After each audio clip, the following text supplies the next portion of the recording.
নমস্কার। আজকে আমরা আলোচনা করব গভীর হবে স্বামী স্ত্রীর ভালোবাসা কিভাবে। তো প্রত্যেক মানুষই জীবনে সুখী হতে চায়, আর্থিক, মানসিক বা সাংসারিক দিক থেকে। তো মানসিক শান্তি তখনই হয় যদি বিবাহিত জীবন সুখের হয়। দেখবেন অনেক প্রভাবশালী লোক বা অনেক ধনী ব্যক্তি বিবাহিত জীবন কিন্তু সুখের নয়। বাবা মা সবাই চেষ্টা করে ছেলেকে প্রতিষ্ঠিত করে সুন্দর সুশিক্ষিত মেয়ে দেখে বিয়ে দেন, কিন্তু বিয়ে বিয়ে হয়ে আসার পরেও দেখবেন অনেক সময় সেই ফ্যামিলিটা আরও বেশি ডিস্টার্ব হয়ে যায়, অশান্তিতে ভরে ওঠে। উল্টোভাবে বিচার করলেও অনেক সময় বাবা মা মেয়ের বিয়ে দেয়, সুপ্রতিষ্ঠিত সুন্দর ভালো ফ্যামিলি দেখে বিয়ে দেয়, কিন্তু শেষ পর্যন্ত সেই বিয়েটাও টিকে না, বা মেয়ে মানিয়ে নেওয়ার অনেক চেষ্টা করা সত্ত্বেও শেষ পর্যন্ত বিয়েটা টিকে না, ডিভোর্সের দিকে আগায়। তো প্রধানত তিনটে কারণে বিবাহিত জীবন ডিস্টার্ব হয়। এক হচ্ছে স্বামী স্ত্রীর মধ্যে তৃতীয় জনের প্রবেশ, দুই হচ্ছে স্বামী স্ত্রীর মধ্যে কোনো তৃতীয় ব্যক্তির অবৈধ প্রেম, আর স্বামী স্ত্রীর মধ্যে মনের মিলন না হওয়া। আমরা যদি সেটা বেশিরভাগ সময় চেষ্টা করি, যখন জটক বিচার করি তখন ওই 36 গুণের আমরা বিচার করি, করে কিন্তু একটা রেজাল্ট 28, 29 কিছু দেখে আমরা বলে দিলাম হ্যাঁ বিয়ে ঠিক আছে। কিন্তু এটা সম্পূর্ণ ভুল। প্রত্যেকের জন্মছক, ছেলের বা এবং মেয়ের প্রত্যেকের জন্মছক আলাদা আলাদাভাবে বিচার করা দরকার।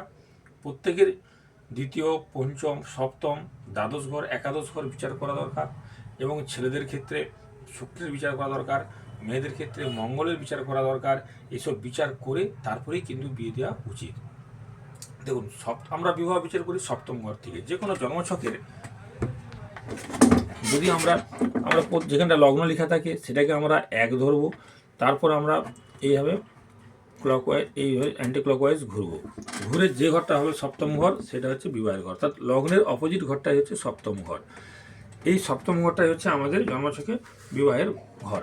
এই সপ্তম ঘর যদি দুর্দশাগ্রস্ত হয়, বা সপ্তম ভাবের যে অধিপতি সে যদি কোনো অষ্টম স্থানে বসে, দ্বাদশে বসে, বা কোনো দুর্দশাগ্রস্ত হয়, তাহলে স্বামী স্ত্রীর মধ্যে মনের মিল হবে না বা বনিবনা হবে না।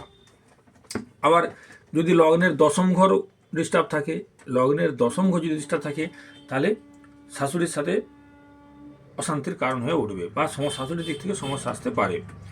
আবার যদি দ্বিতীয় ঘর পীড়িত হয়, দ্বিতীয় থেকে আমরা আত্মীয় স্বজন বিচার করি, তাহলে আত্মীয় স্বজন থেকে বিবাহিত জীবনে ডিস্টার্ব আসার সম্ভাবনা থাকবে। সুতরাং এক্ষেত্রে প্রত্যেকের ক্ষেত্রেই আমরা আগে ছেলে বা মেয়ের দুজনেরই জন্মছক সম্পূর্ণ বিচার করব, এবং প্রত্যেকের বিয়ের প্রত্যেকের জন্মছকের দ্বিতীয়, চতুর্থ, দ্বিতীয় থেকে আমরা আত্মীয় স্বজন বিচার করি, চতুর্থ থেকে গৃহসুখ বিচার করি, পঞ্চম থেকে সন্তান বিচার করি, সপ্তম থেকে বিবাহ বিচার করি, এবং দশম থেকে শাশুড়ি বিচার করা হয়, একাদশ থেকে বিবাহিত জীবনের সাকসেস, আর দ্বাদশ ভাব থেকে বিবাহিত জীবনের আমরা যেটা শয্যাসুখ বিচার করি দ্বাদশ স্থান থেকে। এই ভাবগুলোর অর্থাৎ 2, 4, 5, 7, 10, একাদশ, দ্বাদশ, এতগুলো ভাবের বিচার করার পর, প্রত্যেকের ছেলের বা মেয়ের প্রত্যেকের এক একজনের এতগুলো ভাব বিচার করার পর তারপরে কিন্তু আমাদের ডিসিশন নেওয়া উচিত যে বিয়ে দেওয়া উচিত কি উচিত নয়। আচ্ছা,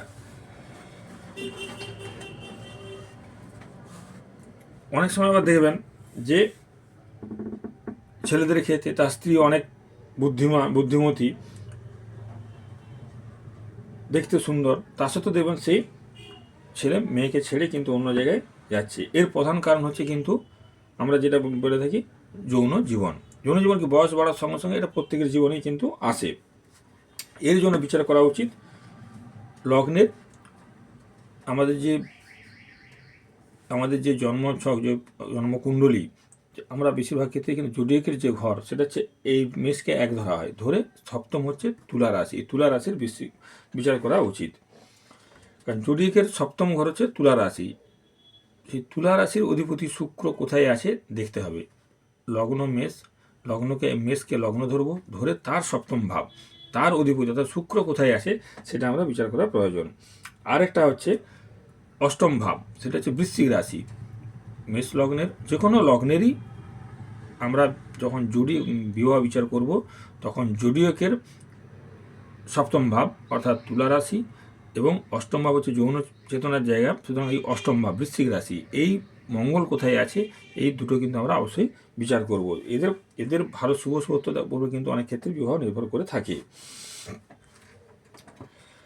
আর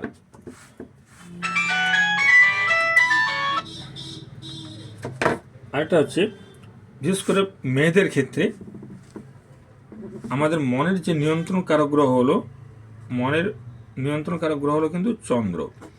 এই চন্দ্রকে দেখতে হবে। চন্দ্র যদি দুর্বল বা পীড়িত থাকে তাহলে সেই মেয়েটা কিন্তু মানসিকভাবে দুর্বল হবে। যদি চন্দ্র জন্ম ছকে চন্দ্র দুর্বল বা পীড়িত থাকে তাহলে সেই মেয়েটি মানসিকভাবে কিন্তু একটা দুর্বল হবে, অর্থাৎ তার একটা মানসিক সমস্যার জায়গা কিন্তু থাকবে, অর্থাৎ সে সহজেই অন্যের দ্বারা প্রভাবিত হবে। এখানে সে তার এবং সঙ্গে যদি ওরা মঙ্গলও পীড়িত থাকে তাহলে তো আর কথাই নেই, তাহলে সে অপোজিট সেক্সের প্রতিও আগ্রহী হতে পারে। জন্মছকে মেয়েদের জন্মছকে বিশেষ করে চন্দ্রকে দেখতে হবে, কারণ চন্দ্র হচ্ছে মনের কারক গ্রহ, এবং তাহলে চন্দ্র যদি ডিস্টার্ব থাকে তাহলে সে সহজেই অন্যের দ্বারা প্রভাবিত হবে। আর মঙ্গল হচ্ছে যৌন চেতনা বা সেক্সের কারক গ্রহ, সুতরাং এই মঙ্গলকে কিন্তু ভালো জায়গায় থাকতে হবে। এই দুটোকে সবসময় এই দুটো যদি ডিস্টার্ব হয় তাহলে মেয়েরা কী করবে, সে ছেলের কোনো দোষ গুণ বিচারই করবে না, সহজেই অন্যের দ্বারা প্রভাবিত হবে। এক্ষেত্রে কিন্তু একটা অবৈধ প্রেমে জড়িয়ে যাওয়ার একটা সম্ভাবনা থাকবে। আবার অনেক সময় দেখা যায় এই সপ্তমভাবে যদি শুক্র থাকে, এই ঘরে সপ্তম যদি শুক্র থাকে তাহলেও কিন্তু এইখানে যদি কোনো শনির দৃষ্টি পড়ে, অর্থাৎ শুক্রের সঙ্গে যদি কোনো শনির দৃষ্টি পড়ে, কোনো শুভগ্রহের দৃষ্টি ছাড়াই যদি শুধুমাত্র শনির দৃষ্টি পড়ে তাহলেও এখানে কিন্তু একটা অবৈধ প্রেমের জায়গা থাকতে পারে। আবার লগ্ন প্লাস ষষ্ঠ ভাব যদি যুক্ত থাকে একসাথে, লগ্ন এবং ষষ্ঠ ভাব যদি একসঙ্গে যুক্ত থাকে এবং খারাপ দৃষ্টি লগ্ন বা ষষ্ঠ ভাবের উপরে পড়ে তাহলেও কিন্তু অবৈধ প্রেমের ব্যাপার আসতে পারে। আবার লগ্ন সপ্তম ও দশম ভাব যদি একসাথে যুক্ত হয়ে যায় তাহলেও জীবনে কিন্তু অবৈধ প্রেম আসতে পারে। লগ্ন সপ্তম এবং দশম ভাব যদি একসাথে যুক্ত হয়ে যায় তাহলেও কিন্তু প্রেমের সম্পর্ক বা প্রচুর প্রেমের সম্পর্ক আসতে পারে। এবং এর সঙ্গে যদি ষষ্ঠ ভাব যুক্ত হতে হবে। ষষ্ঠ হচ্ছে অবৈধ প্রেমের মেন ভাব। লগ্ন ভাব, সপ্তম ভাব, দশম ভাব এবং ষষ্ঠ ভাব যদি একসঙ্গে যুক্ত হয়ে যায় তাহলেও কিন্তু বিয়ের পরে অবৈধ প্রেমের জায়গা আসতে পারে।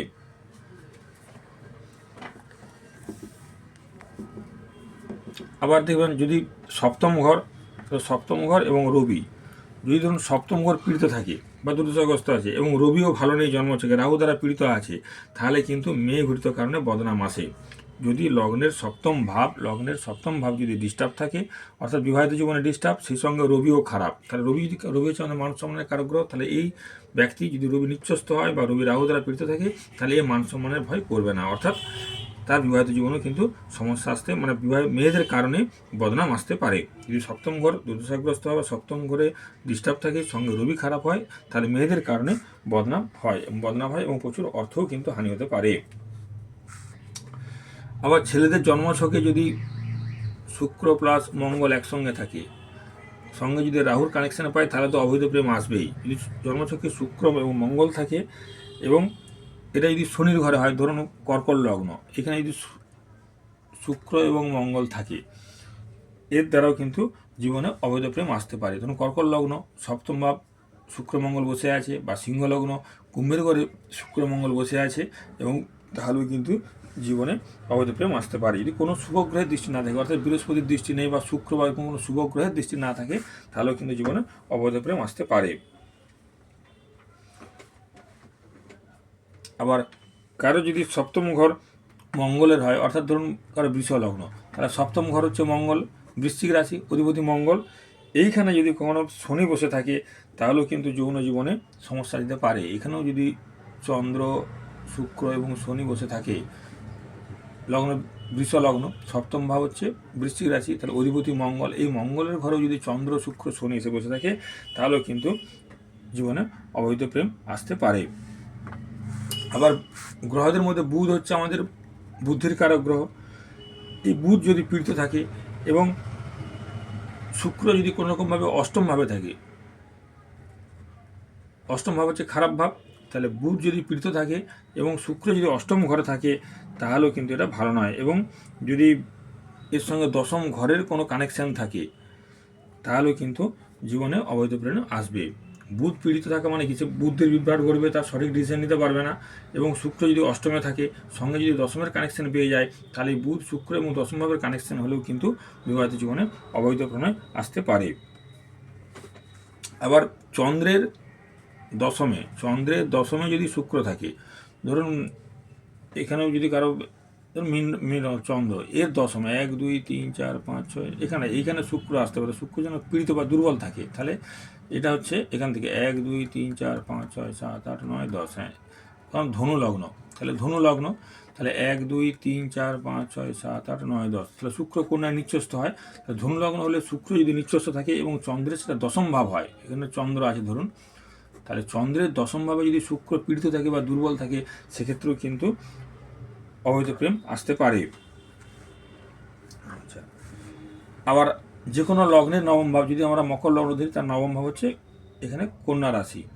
তো এই নবম ভাব যদি, এটা আমাদের নবম ভাব থেকে আমরা বিচার করি ধর্ম আর সামাজিক প্রথা, এগুলো আমরা বিচার করি। এই নবমের সঙ্গে যদি অষ্টমের কানেকশন হয়ে যায়, নবম ভাবের অধিপতি বুধ, সে বুধ যদি রবির সঙ্গে বসে যায়, এই রবির ঘরে এসে বসে যায়, বা অষ্টম নবমে যদি নাক্ষত্রিক কানেকশন হয়, বা অষ্টম নবমে যে কোনো রকমভাবে যদি কানেকশন হয়ে যায়, তাহলে কিন্তু এটা খারাপ। এই মানুষটা কিন্তু সমাজ বা পরিবার কাউকেই পাত্তা দিবে না, এ নিজের মতন চলবে। যদি অবৈধ প্রণয়ে জড়িয়ে পড়বে এবং তার মধ্যে কোনো সামাজিকতাও থাকবে না, এবং সে কোনো পেপরা টাইপের হবে যদি নবম ভাবের সঙ্গে অষ্টম ভাবের কানেকশন হয়।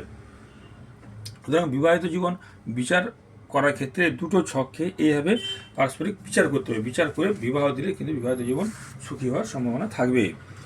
এবার বিবাহিত জীবন যদি বাস্তুর দিক থেকে আমরা যদি দেখি, তাহলে দক্ষিণ পশ্চিম দিক, বাস্তুর দক্ষিণ পশ্চিম দিক হচ্ছে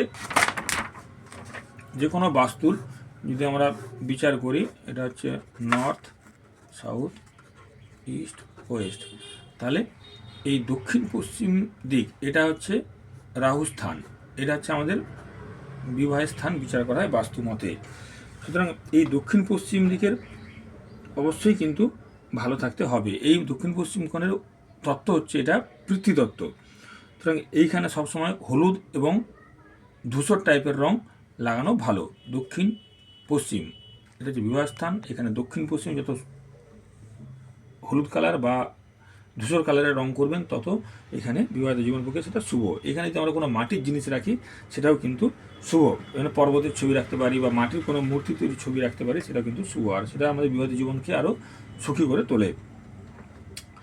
তো এখানে আগুন জাতীয় কিছু রাখা খুব খারাপ তা বলবো না, যেন আগুন জাতীয় কিছু বা অগ্নির ছবি রাখাও কিন্তু খুব ভালো, কারণ আগুন যে কোনো জিনিসকে পুড়িয়ে কিন্তু যেটা পুড়ায় সেটা কিন্তু মাটিতে তৈরি হয়। সুতরাং এখানে অগ্নিকারক জিনিসও কিন্তু রাখা যেতে পারে। কিন্তু এইখানটা যদি আপনি কোনো কারণে গাছ লাগান, গাছ কিন্তু শুভ নয়, কারণ গাছ মাটির থেকে জল শুষে নেয়। সুতরাং এখানে গাছ লাগানো কিন্তু শুভ নয়, অর্থাৎ তার মাটির পৃথ্বীতত্ত্বের বিরোধী হচ্ছে গাছ লাগানো। সুতরাং এখানে গাছ বা গাছের ছবি কোনো কিছুই রাখা কিন্তু উচিত নয়। আর এখানে যদি আমরা ফেংসুইর মধ্যে বিচার করি, তাহলে দক্ষিণ পশ্চিম ঘরে স্বামী স্ত্রীর ছবি, স্বামী স্ত্রী বা বাচ্চা থাকলে একসঙ্গে হাসি মুখে ফোটা তোলার ছবি দক্ষিণ বা পশ্চিম দেওয়ালে আমরা দক্ষিণ পশ্চিম কোণে রাখতে পারি। বা বাস্তুর মধ্যে রুমের মধ্যে অবশ্যই কখনো ফুলের ছবি বা প্লাস্টিক ফুল এগুলো কিন্তু রাখা উচিত নয়, কারণ এতে স্বামীর মন অন্যদিকে আকৃষ্ট হতে পারে। এখানে জোড়া হাঁসের ছবি রাখা ভালো বা লাভবার্ডের ছবি রাখা ভালো, দুটো করে রাখতে পারেন, সেগুলো কিন্তু ভালো, সেটা দাম্পত্য সম্পর্কের ক্ষেত্রে আরও সুন্দর করে তোলে। আর খাঁচায় বন্দি পাখি কিন্তু বেডরুমে না রাখাই ভালো। আর স্ফটিকের বল, আমরা দুটো স্ফটিকের সাদা বল দক্ষিণ পশ্চিম কোণে কিন্তু ঝুলিয়ে রাখতে পারি, সেক্ষেত্রে স্ফটিকের বল দুটোকে শোধন করে নেওয়া প্রয়োজন। দক্ষিণ পশ্চিম কোণে আমরা ঝাড়বাতি রাখতে পারি, এখানে ঝাড়বাতি রাখলে কিন্তু বিবাহিত জীবন আরও সুখের হয়।